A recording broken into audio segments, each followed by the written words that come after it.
Si è trovato di fronte a una fila di auto in coda, così ha pensato bene di ingranare la marcia e superare le macchine, invadendo pericolosamente la corsia opposta.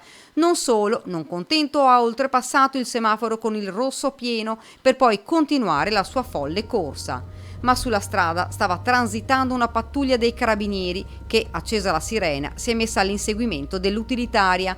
Poco distante, la Smart è stata fermata, a bordo 2 persone. Il conducente è un 42enne originario del Veneziano, ma residente nella zona. Secondo i militari dell'Arma, l'uomo era in uno stato di alterazione psicofisica. Alla richiesta di effettuare un test, l'uomo si è rifiutato di sottoporsi ad accertamenti sull'eventuale assunzione di sostanze. È stato quindi segnalato all'autorità giudiziaria. Il grave fatto è accaduto intorno alle 18:30 all'incrocio in via Terraglio e via Franchetti di Preganziol, nello stesso tratto dove solo 4 mesi fa sono state uccise Miriam Cappelletto e Mara Visentin, travolte dall'auto di Ronny Levakovic. Fortunatamente in questo caso il comportamento folle del guidatore è stato visto da una gazzella della radiomobile dei Carabinieri di Treviso, che con un intervento provvidenziale ha bloccato l'automobilista. L'uomo era tra l'altro alla guida con patente scaduta. Per le infrazioni commesse al 42enne sono state comminate sanzioni per oltre 700 euro, un anno di sospensione della patente di guida con decurtazioni di 16 punti